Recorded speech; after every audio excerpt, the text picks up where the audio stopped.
Casting Call, bienvenue sur le podcast de la rédaction de casting.fr qui révèle ta vraie nature.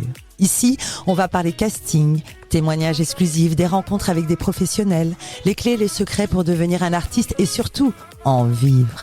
Casting Call, c'est ton nouveau coach audio qui te permet de poser ton premier pas sur ton chemin de l'éveil et de la réussite. Ose enfin devenir celui dont tu rêves. Bonjour et bienvenue sur Casting Call, le podcast de la rédaction de casting.fr. Je suis Soledad Franco et aujourd'hui j'ai le plaisir de recevoir un vibrant artiste, sensible et humaniste, à l'imagination débordante, auteur, compositeur, interprète. Mon invité du jour crée, imagine, s'inspire pour lui et pour les autres. Pour d'autres artistes, oui, mais aussi et surtout pour le public. Sorel a imaginé et composé Guignol, la grande aventure musicale, le tout premier spectacle qui donne vie à Guignol, ce personnage connu de tous. Comment matérialiser une idée et lui faire prendre vie? Monter un spectacle, comment ça se passe? De l'idée à la production, les castings, les enjeux, les difficultés. C'est avec Sorel qu'on en parle aujourd'hui. Sorel, bienvenue. Merci beaucoup. Bonjour Sorel. Alors, la devise de ce podcast est « Ose devenir celui dont tu rêves ». Qu'en est-il pour toi en cette année 2023 ?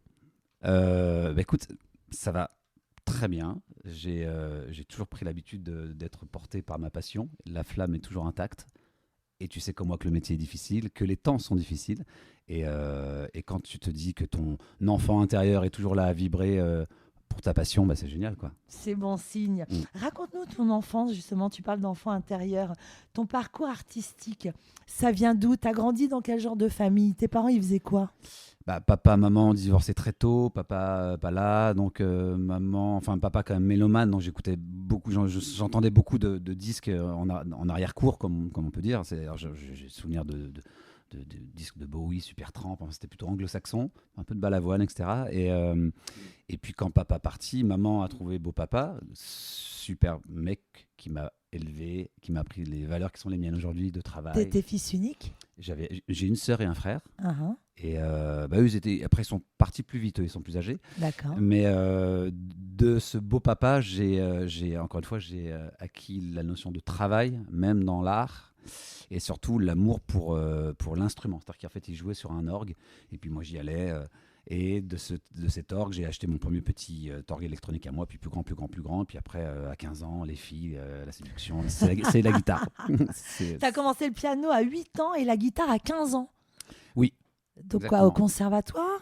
Non, autodidacte. D'ailleurs, je le regrette aujourd'hui. J'aimerais bien, entre autres sur des pièces comme Guignol, avoir pu être plus érudit en solfège, en notion, parce que moi, je fais tous les arrangements. Donc, du coup, il y a tout ce qui est aspect cordes, corps, instruments avant, etc. Ça fait beaucoup de... Mais alors, petit, tu rêvais de quoi? Tu t'imaginais déjà artiste? Non, j'avoue que j'étais très passionné par Indiana Jones, par exemple. Je me suis vu archéologue, et puis un jour je me suis mis archéologue. En fait, on avec une brosse à dents, on gratte des trucs pour trouver des os. Enfin, donc ça m'a dépassionné totalement. J'ai sûrement eu envie d'avoir été un jour pompier, peut-être, tu vois, ce genre de truc. Mais archéologue, je m'en souviens très bien. Ouais. C'est vrai. Et la musique est venue, comme je te l'expliquais, par ce petit synthétiseur, et puis une certaine solitude, l'envie aussi d'écrire des trucs. Et, tu écrivais déjà alors? J'écrivais alors plutôt en anglais, en espèce de franglais un peu à l'arrache comme ça, mais j'ai souvenir que d'en avoir fait un métier, d'avoir envisagé en faire un métier, c'est venu par le regard des autres. Par le regard des autres? Oui, c'est les autres, ou l'oreille plus particulièrement. C'est-à-dire que c'est les autres qui à force de me dire oh, ça c'est super, oh cette chanson. Mais alors attends, tu chantais. À 15 ans déjà, tu chantais, autodidacte, tu jouais de la musique sans jamais l'apprendre, c'était complètement improvisé. Ouais.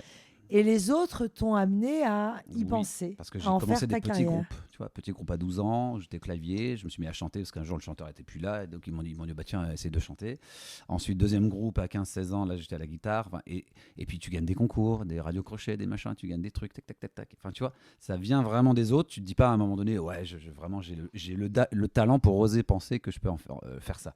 Jamais ça. Et là, c'est Julien qui joue. Et là, bien sûr, c'est Julien Axel, même je dirais. Et quand est-ce que Sorel est né?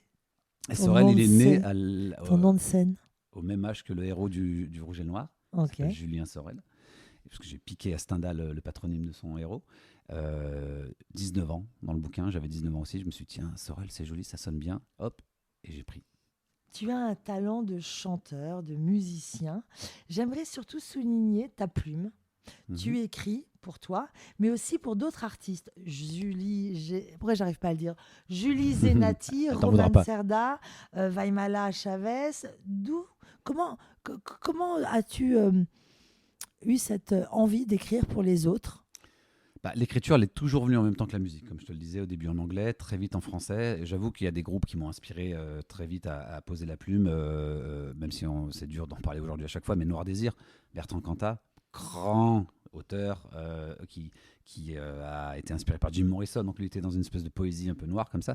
Donc j'ai toujours écrit autant que composé. Ça a toujours été de pair, si tu veux. Et bah, après, c'est les gens qui t'approchent, hein, en fait. Moi, C'est eux qui tous sont ces gens- venus te Oui, oui, chercher? oui. Ok. Ah bah ouais. Et cet amour des mots, justement, à l'école, tu étais bonne élève, tu aimais la littérature. Ouais. Je fais des études de littérature et de langue, donc ça allait Et dans, tu as dans fait ce des même longues sens. études. Ouais, j'ai passé un bac littéraire, après un BTS de communication, et après un master en communication, mais j'avais déjà signé en même temps dans une première maison de disques, un label qui était à Lyon. Et Donc donc, là, vraiment, même en faisant des études, tu savais que tu allais soit devenir chanteur, en tout cas, tu allais ouais, devenir un artiste et surtout que tu allais en ouais. vivre. Oui, ça se construisait, il fallait continuer à se nourrir de, encore une fois, ce que tu pouvais engranger des autres et de leur avis, etc. Parce que foncer la tête baissée, pourquoi pas, mais moi, enfin, j'ai l'impression que tout, dans l'ADN de tout artiste, dans tout art, hein, peintre, etc., bon, tout art, il y a une incertitude permanente, Mm. une remise en question constante et une sensation d'usurpation, si tu veux. À chaque fois que j'ai pu avoir des grandes, belles choses qui me sont arrivées artistiques, je me suis toujours dit, mais merde, attends, pourquoi et je le mérite et attends, ils sont pas plantés là, c'est pas, tu vois. Ça, c'est assez fou. Mais tout ça chevillé sur une Le ambition. syndrome de l'imposteur, Exactement, toujours. exactement. Mais alors, en fait, toi, donc tu es artiste, tu aimes écrire, tu aimes chanter. Très naturellement, tu arrives vers la comédie musicale avec le Rouge et le Noir Ouais. en 2016, qui a eu beaucoup de succès, l'adaptation du roman de Stendhal. Il y en a qui- toujours beaucoup en Chine, au Japon, ça en Corée. continue. Énorme succès en Asie. Ouais. Produit par Albert Cohen, grand producteur des comédies musicales. J'aimerais que tu nous expliques comment tu es arrivé à ça, parce que tu en parles très naturellement, mais quand on est chanteur, quand on écrit pour les autres, comment on arrive à produire une comédie musicale comme Le Rouge et le Noir Bah, et rencontrer ce grand producteur? eh ben, écoute, je vais te dire, ça part d'une première chose, c'est que moi, je me suis toujours très vite ennuyé dans un domaine. C'est-à-dire qu'on aurait pu me cantonner. C'est ce qui a été d'ailleurs le cas quand j'ai eu l'idée du Rouge et Noir. J'étais déjà signé, moi, je crois à l'époque, parce que j'étais chez Sony, je crois que j'étais chez Sony, en édition chez Because, très, très bel éditeur, Ok. éditeur de Christine and the Queen, etc. Bon. Mhm. Et effectivement, il me disait, non mais comédie musicale, t'es fou, ça coûte des millions, continue à faire tes chansons, composer pour les uns, les Et autres. puis c'était le début de la comédie musicale ici en France. Non, ça avait déjà bien. Non, on était même plutôt sur du finish. Hein. Ah bon? Ouais. C'était déjà un peu érodé le système, parce que tu sais que le système français n'est pas celui des Anglais. Eux, c'est une industrie. Nous, c'est de l'artisanat, la comédie musicale en France. Mais il y a des succès incroyables Oui, actuellement. mais justement, non.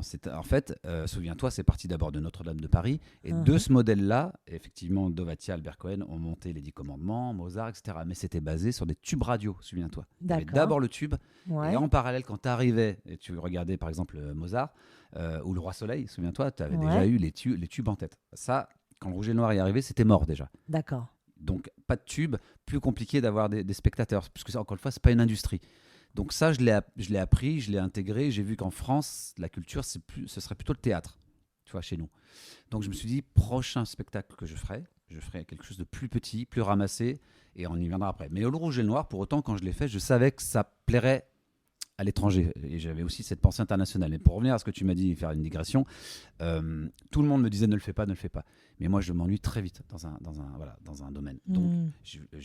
un peu à l'américaine, si tu veux. Moi, j'ai écrit un roman, j'aime composer pour les uns les autres, j'aime chanter en français sous le nom Sorel. J'ai un autre pseudo Bel Air on pourra en parler si tu veux, qui est utilisé un peu dans le monde entier, les Reels, etc. Et je me suis dit, Rouge et Noir, voilà. Et très naïvement, j'ai commencé à écrire un début de ce qu'on appelle un livret dans les comédies musicales. Le livret, c'est le scénario, texte, etc. Et j'ai commencé à aller chercher des noms un peu connus, voilà, pour prendre des j'ai toujours procédé comme ça, pour prendre et à la fois des conseils, et puis surtout me dire, si j'arrive à les séduire par mon projet, je les intègre dans l'équipe. Et c'est ce qui s'est passé, c'est-à-dire que j'ai eu en librettiste Alexandre Bunstein, qui est un Moliérisé, il a écrit le livret du Rouge et Noir. Quand je l'ai eu, il y a eu ensuite, tu sais bien, il y a eu Zazie qui a intégré l'aventure, tout ça, mais à chaque fois, j'essaie de convaincre des gens qui sont déjà en place. Ce qu'on appelle un peu du name dropping, si tu veux. Pour autant, sur certains projets, je pensais que ça m'aiderait à trouver des productions, pas forcément. Mais sur le Rouge et Noir, oui. Ça m'a permis, puisque dans l'équipe, il y avait 2 anciens de Mozart, etc., ça m'a permis de rencontrer Albert Cohen. Tu vois, ça s'est fait comme ça. Donc à chaque fois, excusez-moi du peu. Voilà, exactement, qui a créé au projet, qui voulait pourtant plus faire de comédie musicale. Incroyable. Et je lui ai vendu vraiment comme un opéra rock, ce que c'est, en fait. Et là, il te signe. Et là, après, donc il y avait des chansons qui avaient existé, je les ai fait écouter, il y aurait, etc. Et après, effectivement, il signe le projet, et puis c'est à lui d'aller trouver aussi des co-investisseurs et tout. Et ça tourne encore en 2023 à l'étranger. Ouais, là c'était au Japon, ça retourne encore au Japon, ça part aussi en Chine. Il y a eu le Covid, tout ça, mais là ça repart, tu vois. En Chine, c'est un énorme carton, le Rouge et Noir. Mais j'en étais sûr, je le savais. Il y a tous les codes dans le Rouge et Noir qu'aime le public chinois, asiatique. La dramaturgie, l'amour impossible, Julien Sorel qui finit la tête coupée, puis il a ce côté un peu manga. T'as vu, le personnage, il a un côté un peu manga. Et je me suis pas trompé, je suis content. Un amoureux de la littérature. Oui. Et aujourd'hui, tu reviens avec un tout nouveau spectacle, familial et musical, Guignol. Ouais. Alors raconte-nous, le speech, tu nous le fais ? Ouais. Il est très simple, c'est le théâtre dans lequel Guignol et ses compagnons jouent sous la forme de marionnettes est en danger. Donc le vieux monsieur Henri qui tient, il n'est pas vieux d'ailleurs, qui tient le théâtre est menacé par une très méchante Betty qui veut racheter le théâtre, en faire un supermarché, etc. Et donc pour sauver le théâtre de monsieur Henri, ils vont prendre vie sous forme humaine. Ça se joue à la Gaîté-Montparnasse, au 26 rue de la Gaîté, 14e à Paris, depuis le 30 septembre. Ouais. Et j'aimerais que tu racontes à nos auditeurs le processus créatif de cette pièce. Déjà, pourquoi Guignol ? Comment ça t'est venu ? Alors, moi, de cœur, je suis lyonnais. Donc déjà, c'est vrai que Guignol, j'ai toujours un peu eu ça dans la tête. Et surtout, je me suis dit, à la fin du Rouge et Noir, je voulais faire un spectacle au début vraiment pour enfants. À savoir que Guignol, ce spectacle-là, n'est pas que pour enfants. Il est vraiment familial. On le voit, les parents s'éclatent. Le livret est très adulte aussi, etc. Bon. Mais je voulais faire un spectacle pour enfants parce qu'on peut tout y mettre. La naïveté musicale, parce que moi, mon but, c'est de composer des très belles chansons là-dedans. Et c'est un espace d'expression qui est génial. Il y a la danse, les claquettes, il y a tout ça. Mais pour un compositeur, on n'est pas dans un tube formaté, tu vois, on est dans un espace de créativité, et en particulier dans les spectacles pour enfants. Et je me suis dit, mais qui ? Alors j'ai pensé à plein de héros avant ça, bien sûr, à Bambi, des choses comme ça, etc. Puis un jour, je me dis, mais on a, nous, un personnage qui joue depuis 2 siècles. 2 siècles, c'est absolument merveilleux. Non-stop. Depuis 2 siècles. Et qui est vivant encore, parce qu'on va au jardin d'acclimatation, on trouve Guignol. On va à Vincennes, à côté du Chalet du Lac, on trouve Guignol. Alors malheureusement, c'est toujours les mêmes choses. Oui, c'est ça. Il n'y a pas de vraie histoire, c'est des sketchs. Absolument. Et surtout, fallait un peu le dépoussiérer. Mais malgré tout, c'est notre patrimoine. Malgré tout, c'est un personnage qui est toujours là. Et je me suis dit, mais Guignol, on va le DreamWorksiser, on va le Walt Disneyiser. Et on va en faire une figure théâtrale moderne d'aujourd'hui, parce qu'on n'a pas besoin d'aller chercher ça chez les autres. En plus, Peter Pan, tout ça, c'est déjà fait. On a notre personnage à nous pour enfants, notre super-héros, et c'est ce qu'on a fait. Quelles sont les valeurs de Guignol ? Lui, c'est vraiment la camaraderie, l'espièglerie, le courage, il est un peu effronté, mais c'est surtout un idéaliste courageux, et ouais, c'est un humaniste. Enfin, Et petit, tu aimais Guignol ? Ah ouais. Et à la fois, il me faisait un peu peur. Parce qu'il fait un peu peur, Il Guignol. fait peur, le vrai Guignol. C'est Voldemort, un peu. Tu vois, pourquoi il fait peur ? Parce qu'en fait, Guignol, lui, ils l'ont pas revisité depuis 2 siècles. Qu'à l'époque, c'était... Guignol, il a 35 ans à cette époque-là. Niafron, son compagnon, c'est un peu un poivreau de 50 ans. Ils font pas rêver, quoi. Mais c'était une époque où... voilà, c'était... Et alors, toi, tu te dis, je vais faire une comédie musicale. Oui. Je vais le rendre vivant, surtout. Je vais le rendre vivant. Ouais. Je me suis dit, mais il faut le rendre vivant. Et alors, quand on a cette idée, par où on commence ? Comme pour le Rouge et Noir, De l'idée vient donc après des thèmes mélodiques. Avec ces thèmes mélodiques et puis un petit pitch en 5 lignes et mon idée, je vais voir les gens. Et là, je suis allé voir en premier. Quand tu dis les gens, c'est les producteurs? Non, non, l'équipe créative avec laquelle j'ai envie de bosser et qui sont des gens plutôt déjà en place, comme je t'avais expliqué. Parce Et que tu travailles sur tout, toi, parce que même le casting, c'est toi. le casting, c'est nous, si tu veux, bien sûr. Mais la recherche de mon équipe créative, elle part bien sûr de moi, parce que je suis tout seul au début, c'est comme le rouge et le noir. Et donc là, je suis allé voir d'abord Ned Grudgic. Il faut savoir que Ned Grudgic, c'est un des plus grands metteurs en scène de spectacles, entre autres pour enfants. Il a fait Shrek, Petit ours brun, Livre de la jungle. Et c'est cette rencontre, déjà, ça passe par une rencontre humaine où on s'est compris, où on s'est beaucoup apprécié. Et surtout aussi, le pitch lui a plu. Et là, il m'a suivi. Donc quand tu commences à avoir déjà l'affection d'un des postes, qui est là, en l'occurrence metteur en scène, et lui il a écrit aussi les textes des chansons, moi j'ai fait la musique, et tu vas chercher un librettiste. Librettiste, on est allé chercher Anthony Michino, qui vient quand même de prendre meilleur auteur à Avignon cette année, ses réponses, le Petite fille aux allumettes, etc. Il m'a dit oui aussi. Et puis de ces trois-là, tu commences à travailler comme sur le rouge et noir, tu vois, le process, tout seul, hop, aller chercher des gens qui sont déjà en place, les convaincre. Et après, cette équipe créative se met un peu à travailler. Et bien après, les productions. Si tu veux Et parler là, de il y a Guignol, pas. je peux Et t'en quand parler. on travaille sans savoir vers où on va, en Complètement. prenant du temps, sans gagner d'argent, Exactement. juste animé par cette passion créative et cette envie commune Oui. d'arriver à un projet. Oui. Donc c'est ça ce qu'il faut entendre aussi, c'est que tout artiste doit toujours investir du temps et parfois ça marche. Et on en fait son métier, on en gagne des sous. Tout à fait. Et parfois, ça ne se fait pas. Et on aura été nourri d'un projet culturel, mais pas vraiment financier. Absolument. Donc c'est Absolument. toujours le risque Oui. à prendre quand on est un artiste. Je suis absolument d'accord avec ce que tu dis, c'est important de le dire. Des fois ça marche, des fois ça marche pas. C'est pour ça qu'il ne faut pas s'interdire l'idée d'en avoir 3-4 en parallèle.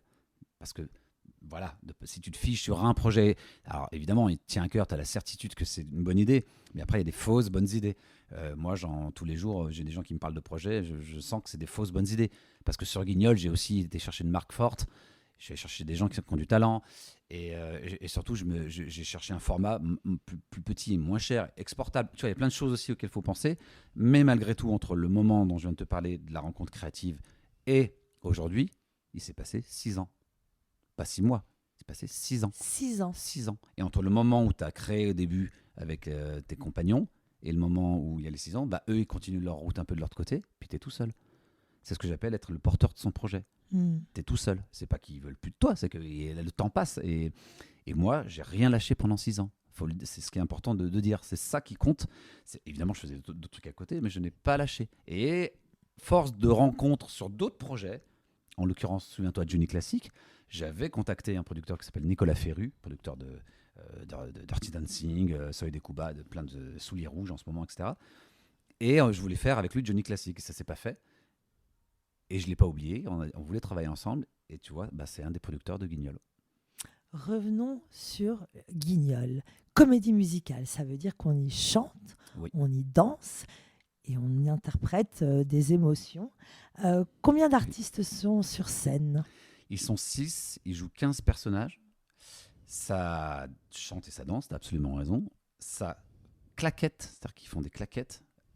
Ils font de l'escrime, il y a eu un maître d'armes pour les former. Ils sont époustouflants. C'est-à-dire que le cast là, on a mis tu le sais bien, on a mis beaucoup de temps à les trouver. Il y a eu plus de 400 candidats qui étaient d'ailleurs déjà très forts. Mais venu le moment de les sélectionner à travers les claquettes, par exemple, je peux te dire que là, ça a beaucoup éliminé et que les nôtres là, ils claquettent, c'est Broadway quoi, tu vois. Claquettes, escrime, chant, danse, rebondissement, ils sont incroyables. Tu es un amoureux passionné du monde artistique et tu t'investis notamment sur les castings. Pour t'avoir vu à l'œuvre, tu es présent sur le terrain.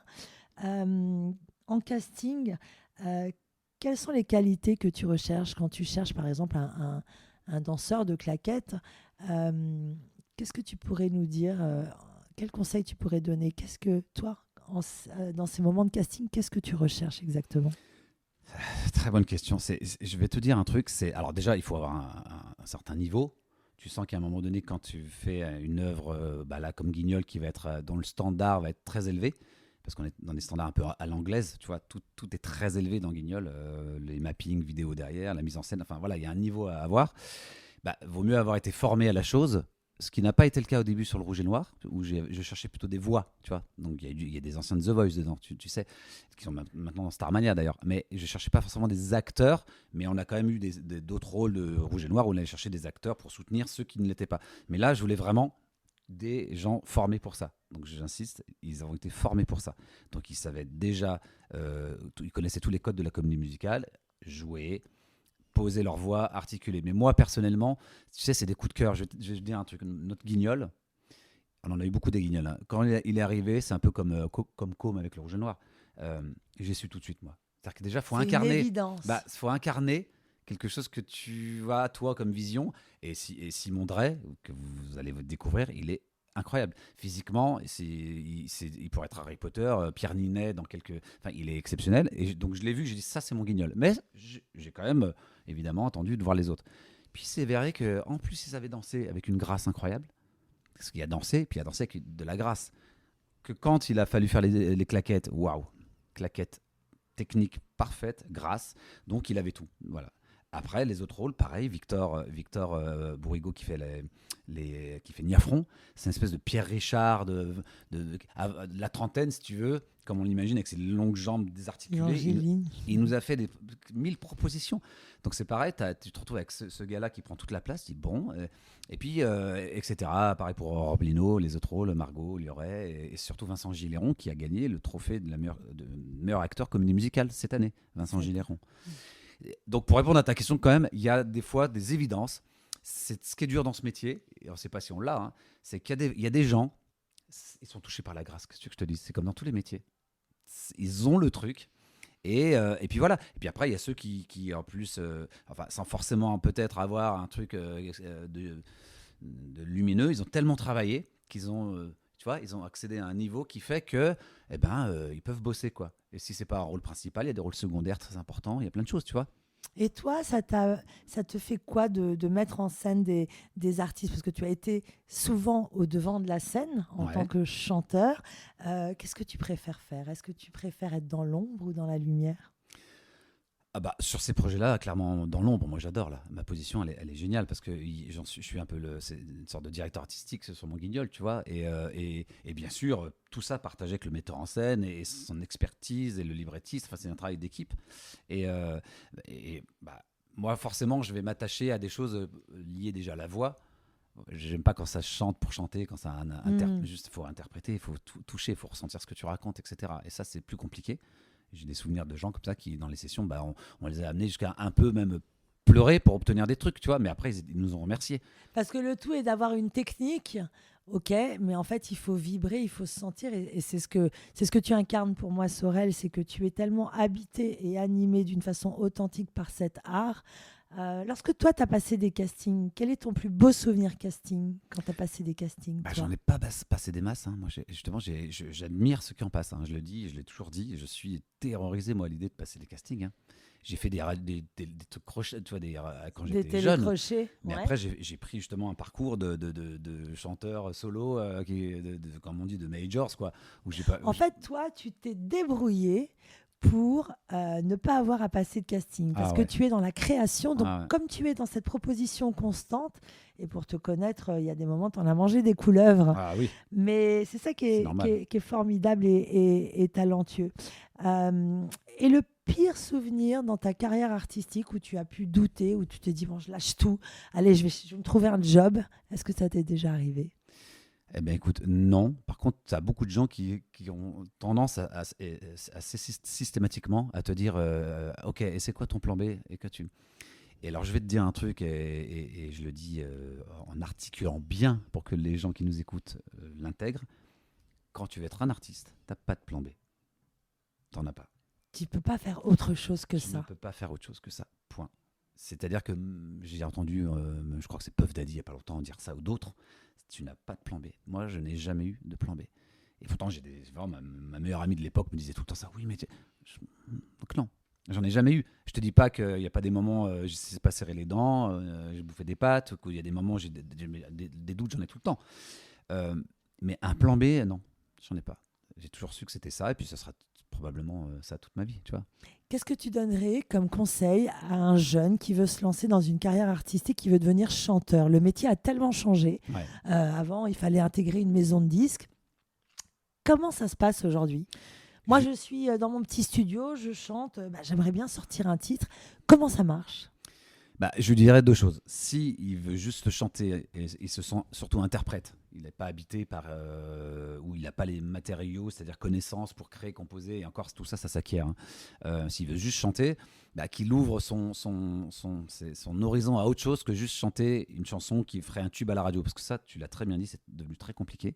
Aujourd'hui, les canaux sont très resserrés, surtout les styles musicaux en France, et ça, c'est vraiment quelque chose que je déplore, parce que quand tu vas en Espagne, c'est pas toi que je vais l'apprendre, mais l'autoradio en Espagne, au Portugal, en Grèce, En termes de créativité. tu as tout, tu as de la folk, tu as de la pop, tu as bien sûr du rap, mais tu n'as pas que ce son urbain. Moi, j'adore, hein, tu sais, je compose même pas avec des rappeurs, donc je sais. Mais il y a trop que ça en France. Ça s'est réduit. Alors, bien sûr, heureusement, il y a Vianney, des gens comme ça, mais c'est quelque part un peu le prétexte. Ok, bon, on a Vianney, on a Big Flo et un peu Eoli, encore ils sont entre les deux. On a Ben Mazué qui est entre les pop, mais ça c'est un peu aussi à part. Mais sinon, il n'y a plus de pop en France en fait. Il n'y a plus de pop, il n'y a plus de rock, il n'y a plus de variété, de la grande variété. Aujourd'hui la variété, elle est urbaine. Ça pour moi, ça c'est une désolation pour moi, vraiment. C'est-à-dire que même en termes d'harmonie, moi qui aime les belles harmonies, je ne vais pas rentrer dans le détail, mais les 3 mêmes accords ou 4 mêmes accords qui tournent tout le temps, moi, ça m'emmerde en fait, tu vois. Ça m'emmerde. Donc, je suis obligé d'aller écouter chez les anglo-saxons, etc., des choses, ou même les coréens, enfin, peu importe, tu vois. Donc, ou tu veux que chanter, et à ce moment-là, ouvre-toi à d'autres choses, forme-toi à d'autres choses. Tu peux chanter aussi, effectivement, dans des comédies musicales, où tu peux apprendre l'anglais, tente ta chance, même si c'est très dur si tu bosses à Londres. Enfin, mais ne reste pas à penser que tu vas chanter toute ta vie et être une chanteuse, un chanteur, si tu ne fais que chanter. Ou alors accepte le fait que ça ne marchera pas, peut-être, et que c'est compliqué. Après, si tu sais un peu faire composer, que tu as un sens créatif, mais ça peut être 3 notes au début, puis après tu vois, peu importe, où tu tapes sur une table et tu fais des percussions et tu as des idées qui te viennent, sois le chef d'orchestre de ta carrière. C'est joli ça. Sois le chef d'orchestre de ta carrière. Complètement. C'est-à-dire que tu crées tes objets sonores, artistiques, et puis tu les mets sur tes réseaux sociaux. Tu construis tout doucement ta carrière. Tu proposes, tu crées, hop, et tu te limites pas, en fait. Tu vois. Et tu disais que tu es un autodidacte. Ça veut dire que tu n'as fait aucune formation? Non, jamais. Jamais. Pas de conservatoire, rien. Jamais. Mais pas plus qu'Obispo ou des gens comme ça, tu vois. Et donc, en fait, ça a été... qu'est-ce qui t'a... c'est le talent, c'est donc inné. On peut dire ça, un talent inné, on peut... C'est compliqué de dire ça. Je sais. Non, je pense que c'est la somme de choses que tu écoutes. En fait, j'ai tellement écouté des grands compositeurs. Mais de là à écrire des chansons... Mais c'est pareil, tu lis tu vois ça aussi, les gens, j'ai pas envie de faire le vieux con, parce que même moi je lis plus, je regarde que des séries maintenant, donc, tu vois, mais j'ai même plus le temps de lire, mais c'est horrible. Mais j'ai eu, comme on dit, grâce à Dieu, j'ai beaucoup lu. Et mine de rien, la langue française, elle est tellement exceptionnelle, tu vois. Exceptionnelle. Donc je dis souvent, à ceux qui ont des enfants, charge ton enfant de ça. C'est pareil, charge-lui. Et tu peux être issu de... Moi, je viens de la banlieue, hein, je préfère le On pathos. est deux. Je viens de la banlieue, donc je peux en parler. Vénissieux, les Minguettes, ça doit parler à beaucoup de gens, hein, 6-9. Et ça m'a pas empêché de lire des bouquins. Ça m'a pas empêché de comprendre que j'allais pas parler comme un... Tu vois, là, je trouve qu'il y a trop de gens qui se mettent à mal parler. Ça parle mal. Je parle des enfants en particulier. Ceux qui parlent bien, c'est une force. Je leur dis, tu t'en rends pas compte encore, mais quand tu sortiras de l'école et du collège et tout, et que tu parleras bien, tu vas voir que tu auras 10 fois plus d'opportunités, etc. C'est une chance. Donc, mon parcours a fait que c'est ça. J'ai lu, je me suis extrait un peu de ma condition sociale, tu vois, qui était difficile. Et après, tous les jours, j'apprends. Tu vois, sur le Guignol, moi, je ne savais pas orchestrer des cordes et des machins. Ça m'a pris 3-4 ans, j'ai fait tout seul. J'écoute des tutos YouTube. Je dis, ah ouais, d'accord. Donc, pour faire un truc de suspense, ça sonne un peu comme ça. Il faut que le violoncelle... En fait, je vais pas t'apprendre un truc, faut bosser. Il faut travailler et être curieux. Et c'est ce que j'aime avec toi, Sorel, puisque je te suis depuis des années. C'est ta modestie et cette curiosité. Le savoir, c'est un véritable pouvoir. Oui. Et cette curiosité. le spectacle familial et musical, Guignol, s'adresse aux enfants, mais aux familles, Oui. à ces liens intergénérationnels si beaux. Comment ça se fait, moi qui te connais, je sais que tu n'as pas d'enfant et que je connais un peu ta vie, tu es un artiste libre avec des aventures formidables. Comment ça se fait que tu as eu envie de t'adresser à la famille en 2023 ? Eh ben, c'est mon enfant intérieur, hein. C'est ce que je te disais. C'est-à-dire que j'espère que ne jamais le tuer. L'adolescent, oui, parce que l'adolescent, il doute, il est téméraire, mais l'enfant intérieur, il faut le cultiver. C'est pas toi que je vais l'apprendre. Donc lui, il est toujours, j'ai même envie de dire l'enfant libre. J'avais appris ce terme il y a quelques temps. Il est toujours là. Et donc forcément, tu vois, sans réfléchir, hein, ça n'a pas été calculé. Guignol m'est venu, puis les musiques, les thèmes sont très naïfs, etc. Mais tu as raison de dire que c'est familial. Et j'insiste, c'est pas du tout un spectacle juste pour enfants, hein. Les adultes, ils s'éclatent. Le livret est à double lecture. Les parents comme les enfants vont en prendre plein les yeux, quoi. Mais ce qui ressort des premières représentations, c'est l'effet waouh, en fait. Les gens arrivent, ils disent bon, on va passer un super moment, et ils ressortent, ils font waouh, on s'attendait pas du tout à ça. Voilà. Qu'est-ce que tu dirais au petit garçon Sorel, ce petit garçon de 8 ans ? Ah, très belle question. Je lui dirais déjà de continuer à s'émerveiller, d'apprendre à être un peu plus patient, même si j'ai l'air de l'être, je ne le suis pas, et de surtout toujours garder une certaine forme de tolérance, tu vois, parce que tout est fait autour de nous pour nous parasiter dans la bonté de notre cœur. En fait, les gens, ils sont tous bons, quasiment, à part quelques pourritures, mais les gens sont tous bons, tu vois, on cherche tous la même chose. Et tout est fait pour nous rendre mauvais. Et moi, le premier, hein, je peux être aujourd'hui plus impatient, plus aigri, plus énervé, plus agacé par tout ce qui se passe, hein. On ne va pas nommer toutes les calamités qui nous entourent aujourd'hui, tu vois. Bah, je vous dirais, malgré tout ça, continuez à avoir un cœur plein d'amour, en fait. Ce qui est enivrant lorsqu'on t'entend et qu'on te connaît, c'est justement cette passion, cette envie qui t'anime et qu'on retrouve dans ton merveilleux spectacle. Merci Sorel pour ce beau moment. Merci et à toi, bientôt. Saïdad. À très vite.